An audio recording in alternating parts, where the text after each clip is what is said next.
자, 우리 옆에 분들과 다시 한번 인사하겠습니다. 오늘 정말 잘 오셨습니다. 자, 은혜 받기 원합니다. 예, 감사합니다. 여러분, 지난 3일간 참 고생 많으셨습니다. 이 세상에서 살다 보면 이 속상한 마음이 찾아오거나 고통스러운 마음이 들어올 때가 상당히 많이 있으시죠? 예, 우리 교회는 없어요. 우리 교회 성도님들은 없나 본데, 그럼에도 불구하고 참 고생 많으셨는데요. 아무쪼록 오늘 예배 가운데 오신 여러분들의 심령 가운데 주께서 허락하시는 평안과 기쁨이 함께 하시기를 주님의 이름으로 축복합니다. 열왕기하 23장에는 이스라엘 역사상 가장 탁월한 왕, 전무후무한 왕이었던 요시아의 개혁 정책이 담겨져 있는데요. 자, 그는 참 신기하게도 예루살렘 성전을 보수하다가 그 율법책 하나를 발견하게 됩니다. 아마도 그 성경이 그 신명기였을 거라고 추정을 하는데 이 정확한 것은 아니고요. 근데 중요한 것은 요시아가 이 율법책을 묵상하는 가운데 너무 큰 은혜를 받게 된 것입니다. 야, 하나님께서 우리들에게 이렇게 큰 축복을 주셨는데 우리가 하나님 앞에 범죄하게 됨으로 말미암아 이렇게 좋지 못한 상태에 이르렀다라는 것을 철저하게 회개하면서요, 이스라엘 안에 있는 아주 다양한 종류의 우상들을 제거하는 이야기가 우리가 지난 시간 살펴본 말씀의 내용입니다. 기억나시죠? 네, 안 나도 돼요. 예, 오늘은 그 본문을 계속해서 이어서 이 말씀을 묵상해 보는데요. 제가 오늘 말씀을 보니까 여전히 이 요시아는 이스라엘에 만연한 아주 다양한 우상들을 또다시 제거하고 있습니다. 자, 몰록이라는 신도 이렇게 제거를 하고요. 태양을 섬기는 말과 아스다롯과 밀곰을 없애고요. 심지어 베델에 있는 금송아지까지 없애버렸다고 합니다. 그러니까 이제 열왕기하 23장 전체를 걸쳐를 통해서 계속해서 어떤 이야기가 나오냐면요, 요시아가 우상들을 박살내버린 이야기가 거듭해서 나오고 있어요. 자, 아마도 많은 분들이 이런 이야기를 들으면 주로 이 말씀을 떠올릴 것 같아요. 여러분, 하나님께서 어떤 분이라고 알려져 있죠? 혹시 이런 얘기 들어보셨어요? 하나님께서는 질투하시는 하나님이시다. 네, 못 들어보셨어요? 그러니까 하나님께서는 질투하시는 분이시다. 그 말씀이 이제 출애굽기 34장에 나와 있는데요. 제가 한번 읽어볼게요. 너는 다른 신에게 절하지 말라. 여호와는 질투라 이름하는 질투의 하나님이니라. 그래서 이제 제가 어린 시절에 어떤 이야기를 들었냐면요, 그 어떤 장로님이 그 독자여가지고 이제 어렵사리 그 제사를 드리는 분이었는데 그 제사 때 이제 우상에게 절했다가 중풍을 맞았대요. 그런 얘기 못 들어보셨어요? 과거에 이제 그런 종류의 이야기를 많이 합니다. 하나님께서는 질투하는 분으로서 당신의 백성들이 다른 신에게 절하는 것을 굉장히 기뻐하지 않는 분이라는 것이죠. 자, 그러면서 하나님께서는 우리의 신랑 되시고 우리는 그분의 신부된 자이기 때문에 우리가 정숙한 삶을 살지 않으면 벌을 받는다라는 이야기가 우리에게 잘 알려져 있습니다.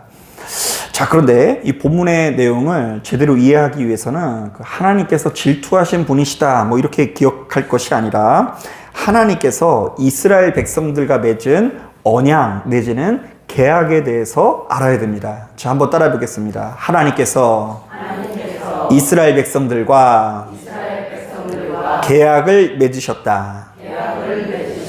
자, 제가 이것에 관해서 벌써 수차례 말씀드렸지만 다시 한번 말씀드릴게요. 여러분, 이 계약이라는 말은 히브리어로 베리트라고 하는데요. 자, 이 말은 자르다라는 의미가 있습니다. 자, 이게 어떤 의미냐면요, 사실 우리는 약속할 때마다 무엇을 걸죠? 예, 새끼손가락 걸고서 하는 약속이 알려져 있고요. 마지막에 또 뭐 하죠? 도장도 찍고 복사도 이렇게 하는 게 오늘날 우리들의 예약, 언약 세트입니다. 자, 그런데 이제 당시 이스라엘 백성들은 누군가와 약속을 하거나 계약을 하거나 언약을 맺을 때 어떤 방식을 했냐면요, 함께 이 짐승의 그 절반을 갈라버리는 거예요. 자, 그리고 약속을 어기는 사람들은 지금 이 짐승처럼 어떻게 된다고요? 네, 죽는다가 아니라 반으로 쪼개질 수 있다. 뭐 이런 엄청나게 무시무시한 그 약속이 담겨져 있습니다. 자, 그러면서 이스라엘 백성들이 그 약속이라는 것을 그렇게 중요하게 생각하면서 사회의 많은 관계들을 그 하나같이 그 약속의 규정을 하고 있는데요. 자, 이를테면 왕과 백성의 관계도 일종의 계약 관계라고 할 수 있어요. 왕은 당신의 백성들을 보호하고 보살피는 의무가 있고, 백성들도 역시 누구에게만 충성을 해야 되죠? 왕에게만 충성을 해야 된다라는 계약을 맺는 의식을 진행시켜 나갑니다. 자, 또한 여러분 부부 사이도 일종의 뭐라고요? 계약 관계예요. 그래서 이제 이 관계를 어긋나뜨리면은 남자든 여자든 간에 하나님의 이름으로 해를 당한다라는 이 계약의 의무가 담겨져 있습니다. 자, 바로 이런 차원에서 여러분 하나님과 우리의 관계도 무슨 관계라고 할 수 있어요? 예, 계약 관계이고 언약 관계로 이해를 했는데요. 그 계약의 실체는 이렇습니다. 자, 하나님께서 아브라함과 그의 후손들과 계약을 맺고 그들을 보호해 주실 것을 약속하지 않았습니까? 자, 아브라함아, 네가 고향 땅을 떠나서 내 말에 순종해서 이곳에 오면 내가 너에게 땅을 기업으로 주리라. 자, 그런데 그것이 그냥 공짜는 아니고요. 그렇다면 아브라함과 그의 후손도 역시 이때부터 누구만을 왕으로 삼아야 되죠? 하나님만을 왕으로 삼고 그분께 철저히 순종하는 삶을 살아야 한다는 것입니다. 자, 그런데 여러분들이 잘 아시는 것처럼 이스라엘은 자신에게 주어진 계약을 잘 지킬까요? 못 지킬까요? 못 지켜요. 자, 그들은 번번이 그들에게 주어진 율법을 저버리고요. 또한 이방의 다른 신들을 아주 음란하게 섬기게 되는데요. 이것이 구약 성경 전체에 걸쳐서 반복되는 주제입니다. 자, 한번 따라 보겠습니다. 이스라엘은 하나님과 언약을 맺었다. 한 번 더 따라 하겠습니다. 이스라엘은 번번이 언약을 어겼다. 자, 그러면 이제 이스라엘이 어떻게 돼야 돼요? 반으로 어떻게 된다고요? 죽어줘야 되는데 희한한 결론이 나요. 이스라엘이 죽지 않고 누가 대신 죽게 됐죠? 예수께서 대신 죽는 이야기가 이 성경의 전반적인 흐름이라고 할 수 있습니다. 자, 그런데 여러분 구약 성경 안에서 바로 이러한 흐름을 우리가 오늘 우상 숭배를 거절하는 장면을 이해하기 위해서 다시 한번 짚어봐야 되는데요. 자, 여러분 잘 생각해 보세요. 여러분 창세기 1장부터 2장을 보면 하나님께서 에덴이라는 낙원을 주십니다. 자, 그곳에 가면 먹고 사는 걱정이 있어요, 없어요? 예. 여러분 오늘따라 여러분 너무 기운이 없어 보이세요. 큰일 났어요. 이 먹고 사는 것 때문에 힘들어서 그래요. 여러분 솔직히 말해보자고요. 우리 이 세상에서 먹고 사는 거 정말 힘들고 괴롭지 않으세요? 다 살만하신가 보네. 사실 이제 고통이 거기서 몰려오는 경우가 많이 있어요. 이제 결혼을 한다라는 것은 이제 우리가 함께 책임져야 되는 관계가 이제 또 하나가 생긴다는 것이고, 또 자녀를 낳는다라는 것은 어깨가 무거운 일 아니겠습니까? 그래서 우리 장로님도 지금 저렇게 이렇게 조금 이렇게 지금까지 오시는 과정 가운데 조금 나이가 드시는 부분이 있다고 한다면 딸이 몇 명이나 있으시다고요? 3명이나 있으셔가지고 힘겨운 것도 있고, 우리 정현도 권사님도 이제 옛날엔 날라다니셨는데 아들 2명 키워내시느라고 지금 이렇게 힘겨우신 부분이 있습니다. 그러니까 역사 이래로 인간에게 있어서 가장 큰 고통은 먹고 사는 것에서 오는 경우가 많은데요. 자, 그런데 더 이상 먹고 살 걱정 없는 낙원이라는 땅을 허락하시고 그곳을 아담과 하와에게 하나님께서 무상으로 제공해 주시는 걸 볼 수 있습니다. 자, 그런데 그냥 주신 것은 아니고요. 그들이 지켜야 되는 언약은 딱 한 가지입니다. 자, 한번 들어보세요. 동상 각종 나무의 열매는 뭐든지 다 너희가 네 맘대로 다 먹되 선악을 알게 하는 나무의 열매는 먹지 말라. 네가 먹는 날에는 반드시 죽으리라. 자, 여러분 이거 불공평한 계약이에요. 누가 밑지는 장사예요? 하나님께서 밑지는 장사 아닙니까? 지금 아담과 하와는 뭐만 딱 지키면 돼요? 몇 가지만 지키면 돼요? 한 가지만 지키는데 결국 그 한 가지를 지키지 못해서 에덴에서 쫓겨난 채 영적인 죽음을 맞이하게 됩니다. 자, 물론 이후로도 하나님께서는 당신의 백성들을 포기하지 않으시죠. 아담과 하와를 그냥 쫓아내보는 것이 아니라 그들에게 무슨 옷을 입혀줍니까? 우리 교육이 잘 돼 있어요. 가죽옷을 입히시고요. 가인은 살인을 저지르는데도 불구하고 그에게 보호하는 표를 주시고요. 그리고 노아의 시대도 죽어 마땅한 죄인인데도 불구하고 그들을 건지기 위해서 방주를 허락하시는 것을 보게 됩니다. 자, 여러분, 이 흐름이 사실은 계속해서 이어지는데요. 여러분, 이스라엘의 역사도 한번 보세요. 하나님께서는 수시로 그들과 언약을 맺고 그들에게 낙원까지는 아니더라도 땅을 기업으로 주시지 않습니까? 자, 그러면서 이렇게 말씀하십니다. 한번 따라 보겠습니다. 너희는 오로지 나를 섬기고 하나님의 말씀을 지키는 자가 되라. 예, 일전에 아담과 하와에게 딱 한 가지 명령을 내리셨던 것처럼 이번에도 율법을 지켜야 된다라는 그런 어떤 계약을 맺으십니다.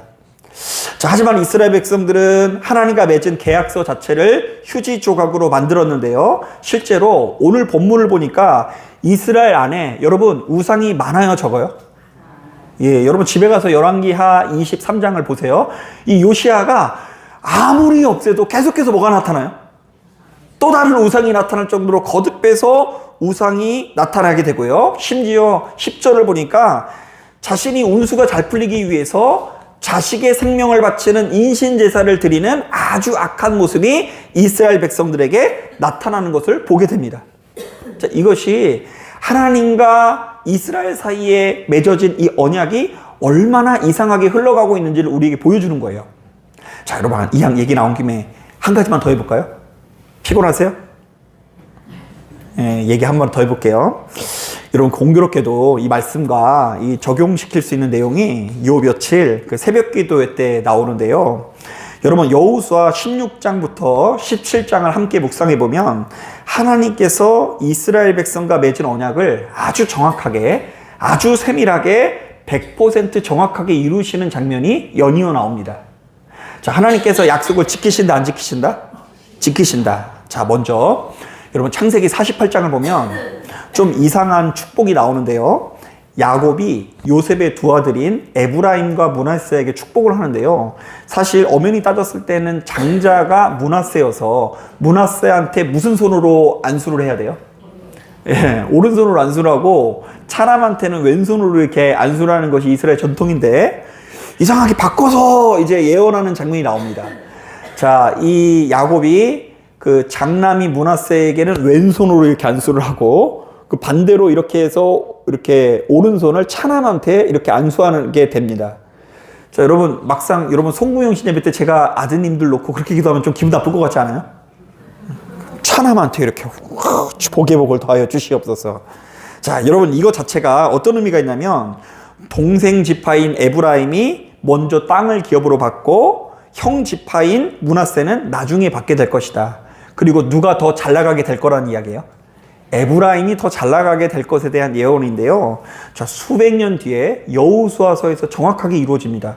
땅을 누가 먼저 받게 되죠? 아주 좋고 훌륭한 땅을 에브라임이 먼저 받아서 훗날 북이스라엘의 지도자 되는 나라가 되는 것을 볼 수 있어요. 자, 여러분 언약이 창세기 48장에 그냥 잠깐 적어놓은 줄 알았는데 여호수아에서 그것이 정확하게 이루어졌다라고 기록하고 있어요. 예, 여러분 정신 차리셔야 돼요. 정신 차리셔야 돼요. 자, 하나 더 해볼게요. 여러분 민수기 27장을 보면 많은 사람들에게 잘 안 알려져 있는 말씀이 있는데요. 이 슬로브 핫이라는 사람에게요, 아들이 없어서 그 가문에 기업이 끊겨질 위기가 찾아옵니다. 왜냐하면요, 여러분 요즘은 좋은 시대예요. 여자도 유산을 상속받을 수 있죠. 아니, 안 주면 큰일 나요. 아버지 돌아가실 수가 없어요. 아들한테만 주고 딸들한테 주면은 큰일 나요. 근데 당시만 하더라도 딸한테는 기업을 주지 않아서 이 기업이 끊어질 위기가 되자 이 5딸이 굉장히 패기가 있었나 봐요. 그 민족의 지도자 모세에게 찾아가서 항의를 합니다. 이것은 너무나 불공평합니다. 분명히 하나님께서 우리에게 주신 약속의 땅이 있으니 우리에게도 기업을 주시옵소서 이렇게 이야기했는데 모세가 땅을 차지하기 전에 구두로 약속을 했거든요. 구두로. 지금 약속을 구두로 했으면 그걸 지킬 필요가 있어요, 없어요? 있죠. 근데 없을 것 같은데 이 언약이 여호수아 17장에서 정확하게 이루어집니다. 그러니까 모세가 구두로 한 약속이지만 하나님 앞에 한 약속이기 때문에 이 약속이 여호수아 17장에 실제로 그들이 그 땅에서 땅을 정복한 이후에 슬로브핫의 딸들에게 정확하게 그 땅을 기업으로 내어주는 이야기가 나옵니다. 자, 여기에 담긴 메시지는 명확한데요. 자, 한번 따라해 보겠습니다. 하나님께서는 당신의 자녀들과 맺은 언약을 반드시 성취하시는 분이시다. 네, 하나님은 100% 다 내어주시는 분이라는 거예요. 자, 그런데 하나님께서 이렇게 이스라엘 백성들에게 은혜를 베풀었는데 에브라임도 그렇고 므낫세도 그렇고 시원치가 않아요. 좋지 못한 모습을 보이는데요. 그들은 모두 자기 땅 안에 가나안 족속들을 100% 쫓아내질 않아요. 하나님께서 땅을 주시면서 그들에게 요구한 것은 이번에도 딱 한 가지였어요. 얘들아, 땅을 줄 테니 너희가 그 땅에 있는 가나안 민족들을 모두 다 내어 쫓아라. 그들과 타협하지 마라. 그것으로 인해서 너희가 망할 수 있으니 너희가 제발 가나안 족속들을 내쫓아내버려라. 그런데 에브라임도 그렇고 므낫세도 그렇고 거저 땅을 받아놓고 약속을 지킨다 안 지킨다? 안 지킨다.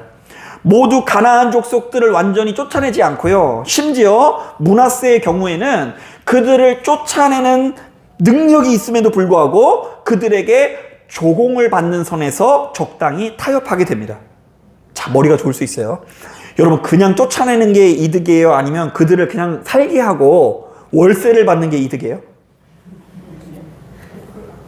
네, 오늘 대답할 기운도 없으세요. 대답할 기운도 없으셔. 그런데 여러분 잘 생각해 보세요. 이 와중에 이 므낫세가 쫓아내야 되는데 머리를 써서 조공을 받는 선에서 적당히 타협합니다. 자, 그런데 실제로 이것으로 인해서 이스라엘 백성들이 별로 좋지 못한 역사가 일어나게 되는데요. 처음에는 잠깐 경제적인 이득을 거두는 것처럼 느껴질지 모르겠지만 결국 가나안 민족들의 국력이 더욱더 커지게 됨으로 말미암아 이스라엘 백성들이 정말로 좀 고통을 당하고요. 심지어 그들이 남겨둔 가나안의 문화와 그 우상을 섬기는 그 문화가 이스라엘 영혼을 ඝ아먹는 독소가 되어버립니다. 자, 실제로 오늘 본문에 등장하는 우상들이 다 가나안 민족들의 신이에요. 여러분, 바알과 아세라라는 이름을 들어보셨어요? 예, 그거 걔네들이 믿는 신이에요. 밀곰, 아스다롯, 그리고 베델의 금송아지, 이거 어느 날 갑자기 하늘에서 뚝 떨어진 거 아닙니다. 자, 이 정도면 괜찮겠지 하면서 남겨두었었던 수백 년 전의 작은 불순종이 계속해서 세월을 거쳐 커지면서 거대한 우상의 숲을 만들어낸 것입니다.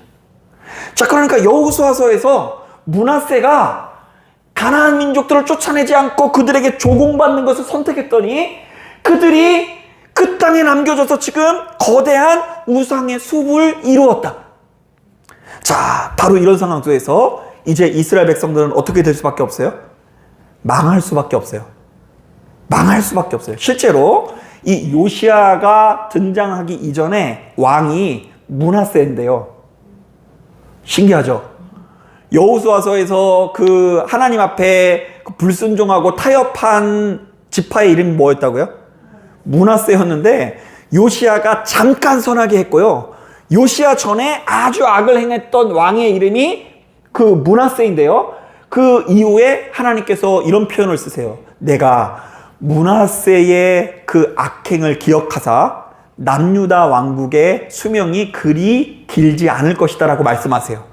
그래서 이제 학자들마다 달라요. 어떤 사람은 이게 실제로 그 요시아 왕의 아빠를 말하는 거라고 생각하는 사람이 있고요. 어떤 사람은 이게 바로 여호수아서에 나오는 그 므낫세의 악행을 말한다고 사람도 있어요.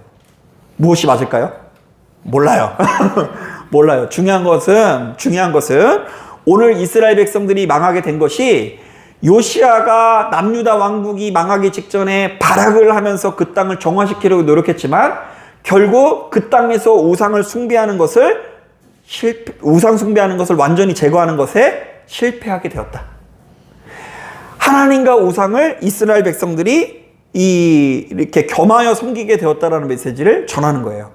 자, 여러분, 저는 이런 점에서 열왕기상 18장에 나오는 엘리야의 경고를 너무 좋아하는데요. 자, 여러분 한번 같이 따라해 보겠습니다.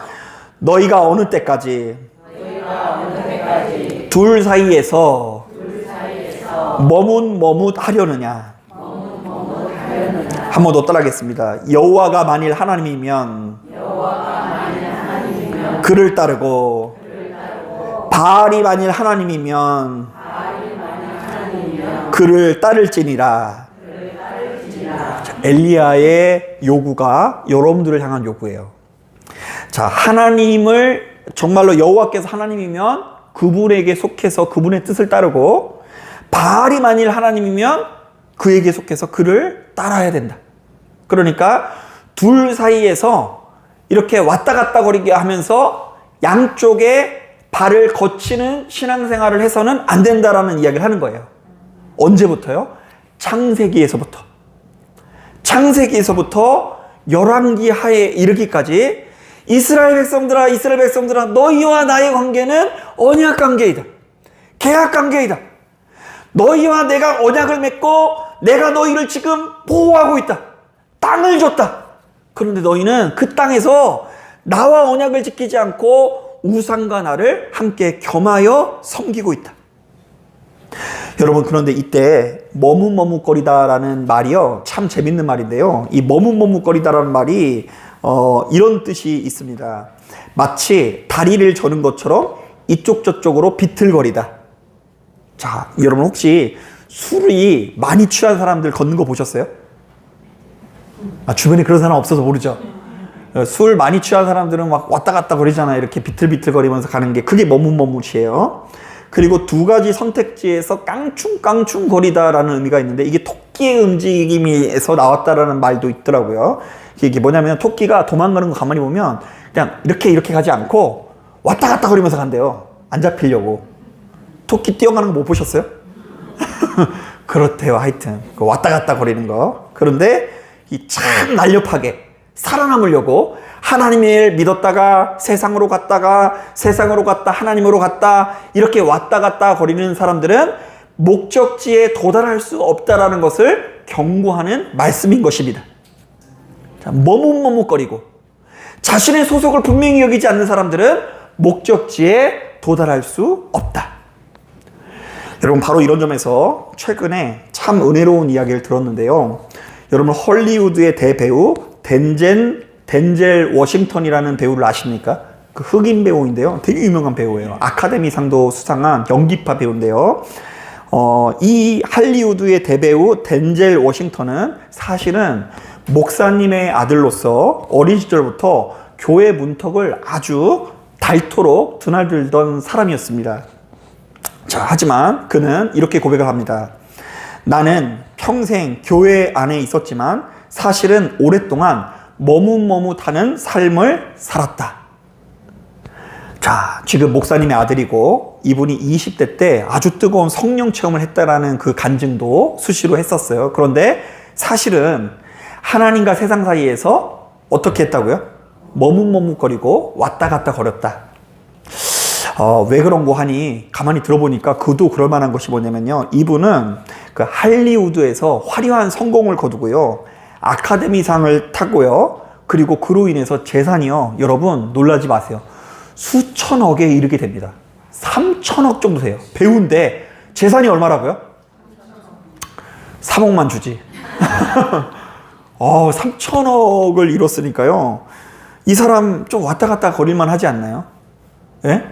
뭐 내가 가진 것이 500원 뭐 이러고 500원이고 하나님이고 이러면 얼마든지 500원 버리고 하나님 선택하죠. 그런데 지금 내 오른손에 뭐가 있다고요? 3천억 원이 있으니까 하나님과 이 물질 사이에서 왔다 갔다 거린 거예요. 자, 그런데 이런 그가 지금 70세를 바라보는 나이죠. 이제 69세가 됐는데요. 마치 요시야가 성전에서 율법책을 발견하고 옷을 찢으며 통곡했던 것처럼 인생의 결정적인 전환점을 맞이하게 됩니다. 자, 그는 최근에 수많은 천중들 앞에서 자신의 삶을 재연신하는 예식을 치렀다고 합니다. 그러니까 이제 그게 좀 그 교회의 특징인 것 같은데요.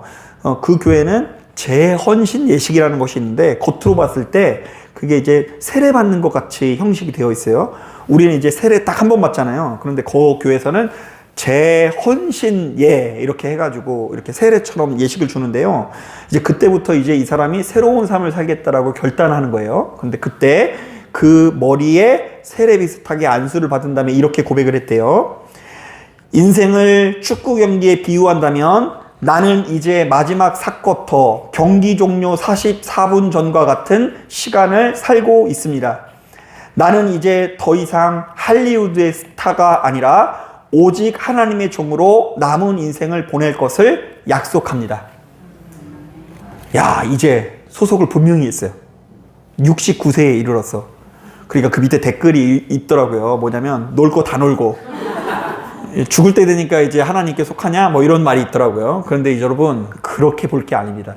여러분 사람이 진짜 작정하고 놀면요 89세 가서도 놀 수 있어요. 89세 가서도 여전히 하나님과 세상 사이에서 머뭇머뭇거렸는데 이분이 아주 특별한 그 말씀을 묵상하는 가운데 특별한 은혜를 받고 이렇게 결단을 한 거예요. 내게 수천억의 자산이 있지만 그것이 나에게 영원한 만족을 주지 않았고 결국 나는 내 아빠 목사님 믿었던 그 하나님께 돌아가는 삶을 살아갈 것이다 라고 결단한 거예요. 그러니까 여러분 자녀분들이 교회 안 온다고 해서 걱정하지 마세요. 걔가 69세 아내로 교회 온다 안 온다? 이런 건 온다고 해주세요. 온다고 할 거예요. 근데 어떻게 하나님께서 우리 가정을 이끄실지 모르는 거예요. 그래서 이제 69세에 이렇게 오르는데요. 근데 저는 이게 이렇게 들리더라고요. 이 덴젤 워싱턴은 지난 69년 동안 적당히 고쳤으며 버텨온 수리의 신앙을 사는 거예요. 뭐 성전에 가서 뭐 좀 고장나면 고치고 좀 쓰고 뭐 메꾸고 쓰고 그가 하는 회개의 정도가 그 정도였던 거죠. 그런데 이제부터는 오직 하나님만을 왕으로 모시는 진짜 개혁의 신앙을 가진 것처럼 느껴지더라고요. 이전에는 조금 여기 구멍 나면 이렇게 꿰매서 쓰고 뭐 이러는 거였는데 이제는 문제의 근원으로 들어가가지고 나는 오로지 누구에게만 속했다? 하나님께만 속했다. 여러분 이게 우리에게 주어져 있는 이 성경의 굉장히 중요한 과제예요. 인간은 창세기 때부터 지금까지 항상 하나님과 세상 사이에서 머뭇머뭇거리는 인생이에요. 하나님을 섬기지 않는 것이 아니라 하나님도 섬기고 우상도 함께 섬기는 게 문제인 거예요. 언제까지요? 69세까지? 69세까지면 다행이에요. 우리는 역사 이래로 하나님께만 속해본 적이 없어요. 세상의 즐거움에 참여하여서 이 하나님을 경홀히 여길 때가 많은데 그로 인해서 우리는 생명을 누리지 못한다라는 것입니다. 그래서 여러분 하루라도 빨리 우리가 거절할 것을 거절하고 진짜 생명을 누리는 것이 참 중요한데요. 저는 그것이 언제 느껴지냐면요. 주로 이럴 때 느껴져요. 여러분 세상에서 이렇게 세상 문화에 굉장히 집중하는 분들은요. 항상 무엇을 좋아하시냐면 이제 항상 사람을 만나면 수십 년 동안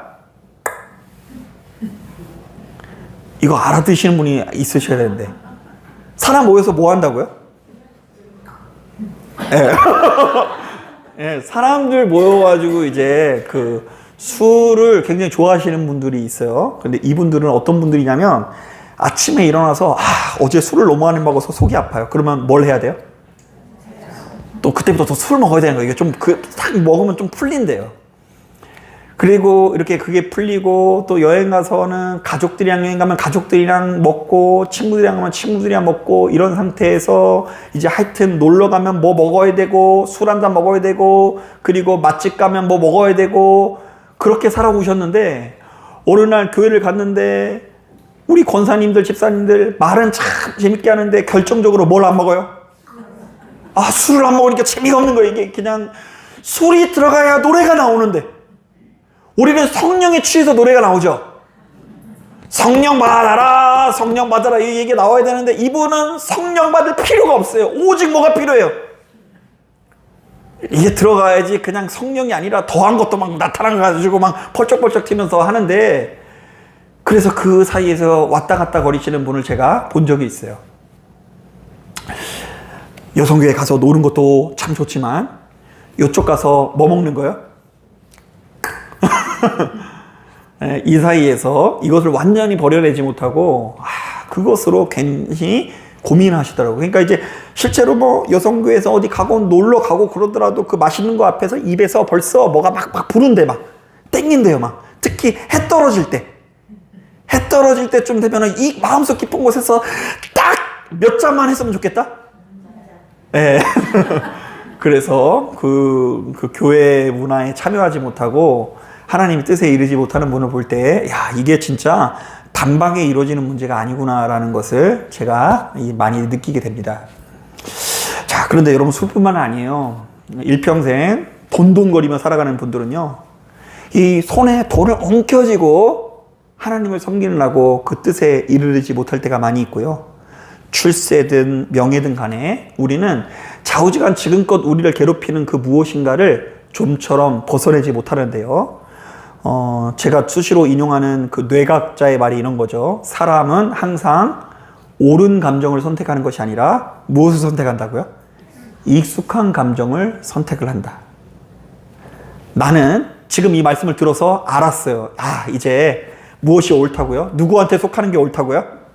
하나님께 속하는 게 옳다. 그러나 우리에게 익숙한 그 무엇인가를 하나님과 함께 섬길 때에 우리는 목적지에 이르지 못한다는 것을 기억하시길 바랍니다. 집에 돌아가자마자 지금 뭐 하시면 안 된다고요? 그래, 더 얘기 안 하겠어요.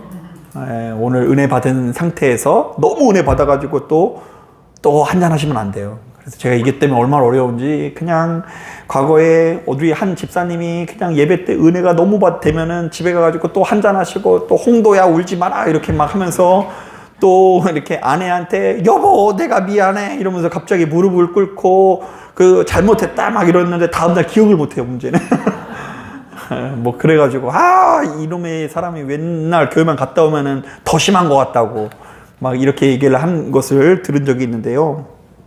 자, 여러분, 우리가 이제는 그 소속을 분명히 해야 될 때입니다. 자, 사랑하는 여러분, 말씀을 정리합니다. 자, 이제 말씀을 정리합니다. 제가 조금 생각보다 길게 전했는데, 여러분, 오늘 본문을 보면 요시아가 그야말로 잔인할 정도로 우상을 박살내고 있지 않습니까?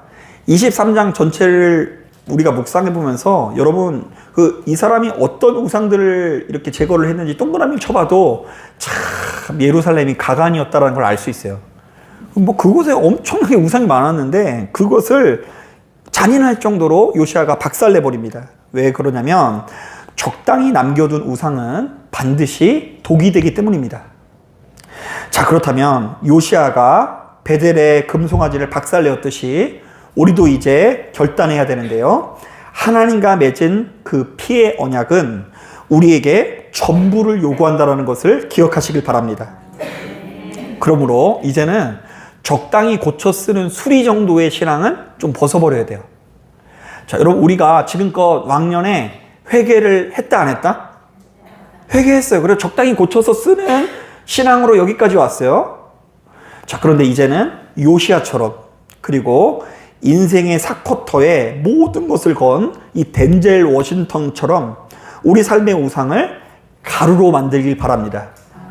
자, 바로 그때에 비로소 하나님의 온전한 통치가 시작됨으로써 낙원을 누릴 수 있다는 것을 믿으시는 저와 여러분들이 되기를 주님의 이름으로 축복합니다. 자, 기도하겠습니다.